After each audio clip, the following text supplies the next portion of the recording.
You've done everything right. You wake up early. You hit the gym. You're grinding at work. You're trying to be a good partner, a good friend, a good man. And somehow, at the end of most days, you still feel like something's missing. Not broken, just off. Like you're checking boxes but not actually living. If that sounds familiar, you're not lazy, and you're not ungrateful. You're missing a piece of the puzzle that a guy figured out over 2,000 years ago. And it's not what you think. That guy is Aristotle, ancient Greek philosopher, tutor to Alexander the Great, student of Plato, and, honestly, one of the most practical minds in the history of thought. A lot of philosophy floats in the clouds, abstract, disconnected from your Tuesday afternoon. Aristotle wasn't like that. He wrote a book called the Nicomachean Ethics, and it wasn't about the meaning of the universe. It was about a much more grounded question. What does it actually mean to live well? Not to feel good for a night, not to win for a week, to live well over the course of an entire life. And his answer is still the clearest framework we have for that question, if you actually understand what he was saying instead of the watered-down quote poster version of it. So here's where most guys get Aristotle wrong right out of the gate. They hear the word happiness attached to his name and picture something like pleasure, comfort, good vibes. That is not what Aristotle meant. The Greek word he used was Eudaimonia, and it's better translated as flourishing, or living in accordance with your full potential as a human being. Pleasure comes and goes. Eudaimonia is something you build over years through action. And Aristotle's first move is to ask a very simple but very sharp question. What is the function of a human being? Because everything else has a function. The function of a knife is to cut. The function of an eye is to see. Something is good when it performs its function well. So what's our function as humans? Aristotle argues it's not just being alive. Plants are alive. It's not just sensation and movement. Animals have that too. What's unique to us is our capacity for reason. So a human being living well, according to Aristotle, is someone who is using their reason well, consistently, as a guiding force in how they live. Now here's where it gets practical. Aristotle didn't think you become a good, flourishing person by having the right thoughts or feeling the right feelings. He thought you become that person through action, repeated over time, until it becomes who you are. This is his idea of virtue as a habit. You don't become brave by thinking brave thoughts. You become brave by doing brave things over and over until courage becomes part of your character. Same with honesty. Same with self-control. Same with generosity. Character isn't a trait you're born with. It's a residue left behind by your actions. And then there's the piece of Aristotle's argument that I think is the most useful and the most misunderstood, the doctrine of the mean. Aristotle looked at virtues not as fixed points, but as a balance between two extremes, a deficiency on one side and an excess on the other. Take courage. If you have too little of it, that's cowardice. But if you have too much, if you're reckless, if you charge into danger without judgment, that's not courage either. That's just recklessness wearing courage's clothes. The virtue is the mean between the two. Same with generosity. Too little is stinginess, too much is wastefulness, and generosity is the balanced middle. Same with confidence. Too little is insecurity, too much is arrogance, and real self-respect sits in between.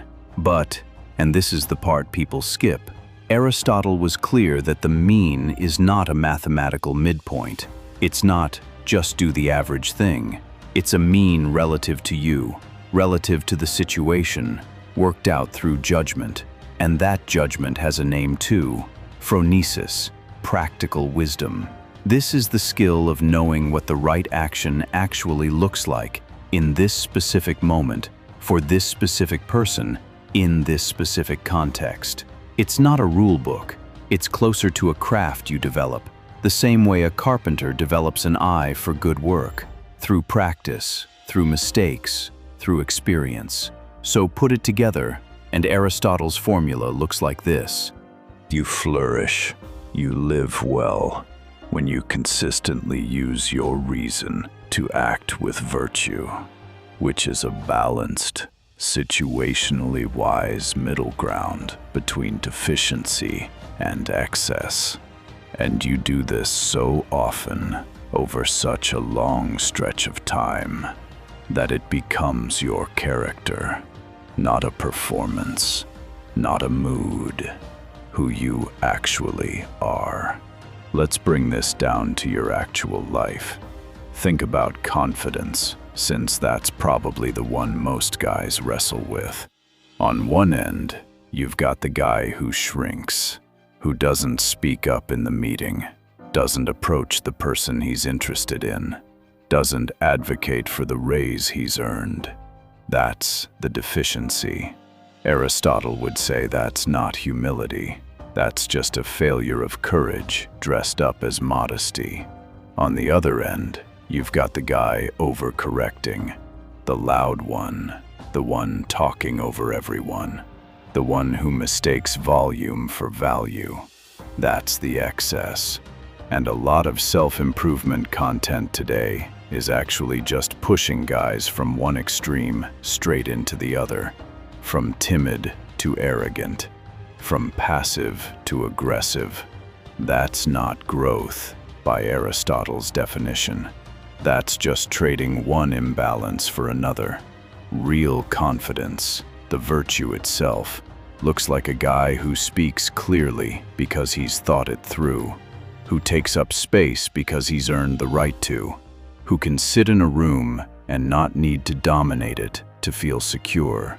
That's the mean. And you don't get there by having a good day. You get there the same way Aristotle said you get anywhere. Repetition. You speak up in the small meeting before you speak up in the big one. You have the hard conversation with your friend before you have it with your boss. Every rep is building the muscle, and eventually the muscle is just who you are. Same thing applies to discipline. The deficient guy has no structure. He's reactive, scattered, always starting over on Monday.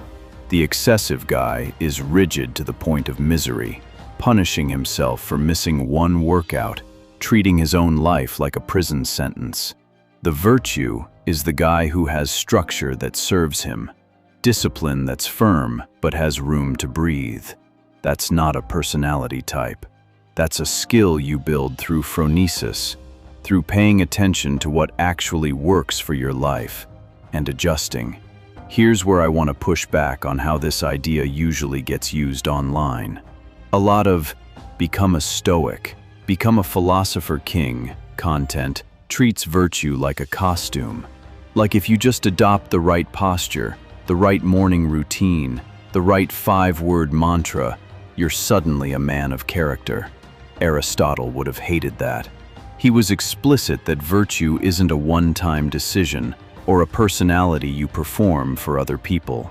It's built slowly, through actual, repeated action, often in situations nobody's watching. You don't become disciplined by posting about discipline. You become disciplined by doing the unglamorous, unfilmed version of the thing, over and over, long after the motivation's gone. And the other misunderstanding is treating the mean as an excuse for mediocrity. Like, well, everything in moderation, so nothing really matters. Just stay chill in the middle of everything. That's a lazy reading. The mean isn't the absence of intensity. Real courage, real generosity, real confidence, these still take enormous effort and clarity. The mean is about being right for the situation, not about being average. So if you take one thing from Aristotle, let it be this. You don't become a well-lived man by finding the right mindset.